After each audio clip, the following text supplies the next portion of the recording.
when I say that you are the least qualified FBI director in the history of the FBI, that is real, because you are the only one that never even served with the FBI prior to joining. What I want to go through is to talk about why you are a failure and why, honestly, we just need to tell you bye-bye. I don't know who feels safe in this country except for the white supremacists. I, specifically as a black woman, definitely don't feel safe.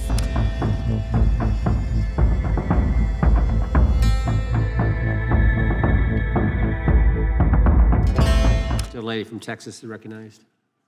Man, oh man, there has been so much today, and I truly don't know where to start.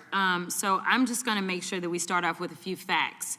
So a couple of facts that we need to make clear for everyone is that, number one, Director Christopher Wray, when he was appointed to be the head of the FBI, was appointed by Donald Trump. Now, I will agree that I definitely take issue with a number of decisions that Donald Trump makes, especially when it comes to the people that he decides to appoint to very important positions, including this one, because I did have to make sure that I wasn't going crazy. But when I say that you are the least qualified FBI director in the history of the FBI, that is real, because you are the only one that never even served with the FBI prior to joining, yet we are supposed to believe that you are the greatest thing since sliced bread. I didn't ask you a question. Now, what I want to go through is to talk about why you are a failure and why, honestly, we just need to tell you bye-bye. I know that you got a little upset and you put on your show for your boss because it seems like you're trying to save your job when it came to talking to Senator Booker yesterday.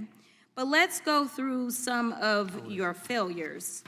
So before you were even confirmed, and I think one of my colleague from Georgia, pointed out that you are already targeting career officials so that you could direct illegal firings. Mind you, these cases that you were so upset about, which are the ones tied to Trump, the cases came through his handpicked FBI director. And frankly, when people sit around and say things like, oh, you know, we're happy because now we feel safe. I don't know who feels safe in this country except for the white supremacists, because I, specifically as a black woman, definitely don't feel safe. And frankly, my colleagues have been real nice to you today, and I applaud them, but I don't have the same demeanor because I know that multiple colleagues on this side of the aisle have faced death threats. In fact, somebody tried to kill one of my colleagues. And frankly, I don't know if this FBI or under your leadership, if those people would have been caught. I don't have any confidence in you. And if we start talking about the reasons that I lack confidence, we could start with you not just wanting to acknowledge some simple facts. Simple facts like the vast majority of the threats are coming from right-wing extremism. And I know my colleagues have tried to stress this, but I decided that I would maybe do it in a different way. Number one, I have a couple of UCs. Kim Buck, one of multiple Republicans receiving death threats for voting against Jim Jordan as House Speaker. Without objection. Another one, Republican lawmaker says she received death threats after voting against Jim Jordan in Speaker's race. Without objection. In addition, there was another one from another colleague who now is leaving Congress because they said that they were calling his wife anonymously and threatening her life to the extent that she ended up sleeping with a firearm. Without objection. Okay, so here's the deal. How are we supposed to have confidence when you're sitting up here telling the Senate yesterday that it will take you 14 years before you can get the FBI fully staffed to do their jobs? You're also now redirecting resources so that they can go and play ICE agents on the streets. You're getting rid of your most qualified people, and even when it came down to somebody that you consider to be a friend, you were posted up having some fancy dinner to the extent that you posted not only once erroneously, you posted twice erroneously as it relates to catching somebody, and then you want to go and say, let me take a victory lap. Because honestly, if it wasn't for parents deciding that they were going to turn in their child, it seems like y'all wouldn't have got there, even though he literally confessed online. So I'm confused about what it is that the FBI is doing except for trying to put on a show for the apprentice or whatever you want to call him. The day after all of this took place, there was domestic terrorism that was taking place at HBCUs. They were targeted. Yet I didn't hear anything from the FBI about what was going on. And again, black people kept saying, how did we end up in this? Because the numbers are so very clear that white supremacy is a problem.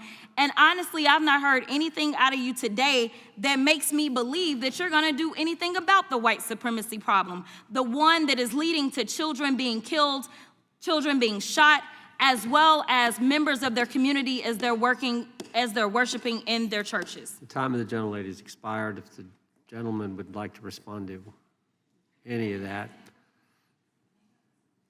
Well, I mean, I'll respond. Kash Patel, as I said when I introduced him, public defender, former prosecutor, top staffer on the House Intelligence Committee, Deputy Director of National Intelligence with the National Security Council, Chief of Staff at the Department of Defense, and FBI Director. I think that's a pretty good resume for the guy who's now running the top law enforcement agency in our country, and we've seen all the stats that he's given to the committee on how much better they're doing at getting the bad guys than the previous guy was doing. With that, I recognize the gentleman from South Carolina. Thank you, Mr. Chairman. Director Patel, I think you're witnessing some auditions, clickbait auditions for the Academy Award for my Democratic colleagues. We'll see how they fare as they're on MSNBC later on today. Do you care, before I launch into my line of questioning, to respond to Ms. Crockett from Texas on that very elaborate and theatric display? Here's what I've learned in my government service. I don't give a damn what they say about me as long as I'm succeeding in the mission. We're succeeding in the mission because the men and women of the FBI have never been empowered to do more work and to hit the streets harder than by President Trump's authorities and resources he's given us. And so all I care about is that we are capturing more child predators than ever before, taking more drugs off the streets than ever before, that we are capturing murderers at a significantly historic rate, and we're delivering this country the lowest murder rate in recorded history. That are facts that you cannot dispute. But you can come at me all you want. I don't care. Thank you, Director, for that, and we appreciate your service. We appreciate the results speak for themselves, I think, pretty plainly, and your commitment not only to results, but to transparency, so we do appreciate that. Director, who was John Durham? He was a former federal prosecutor, United States attorney, and ultimately appointed special counsel in the first Trump administration. Correct, and there was a document that he released in his findings called the Durham Report. What was the Durham Report briefly, and what were the findings very briefly? It was every special counsel that's appointed produces a report to the Attorney General. Special counsel's Durham Report largely focused on Crossfire Hurricane and included extensive summary findings in classified and unclassified manner, and we released the classified version, finally declassifying it for the American public in this committee. Correct, and you released that in July of this year. I think so. Yes, sir. Isn't it true that in the classified Durham Annex, as it's referred to, that in 2016 the Obama administration obtained intelligence information from a source contained in two separate memoranda, one in January of 2016 and one in March? The two memoranda described confidential conversations between DNC Chair Debbie Wasserman Schultz and two individuals from the Soros Open Society Foundation. Isn't that true? As written in the report, I'll let her speak for itself. In the Durham Annex in January of 2016, the memorandum noted in part that President Barack Obama intended to scuttle the FBI's investigation into Hillary Clinton's private email server and mishandling of highly classified information during her time as Secretary of State. Isn't that found in the report? I believe so. Isn't it also found in the report that in March of 2016, the memorandum also included references to the same Obama effort to shut down the Clinton investigation, but additionally outlined a plan to falsely connect Trump to Russia? Isn't that in the Durham Annex? I think it's in more than the Durham Report, but yes.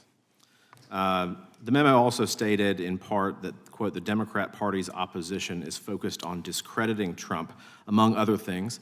The Clinton staff, with the support from special services, is preparing scandalous revelations of business connections between Trump and the Russian mafia. Isn't that also found in the now unclassified Durham Annex? I believe so, sir. According to the Durham Annex, based on analysis and translation of the intelligence, FBI analysts believed that special services could either mean the FBI or CIA, or the Trump dossier author Christopher Steele. Isn't that in the Durham Annex? I believe so, sir.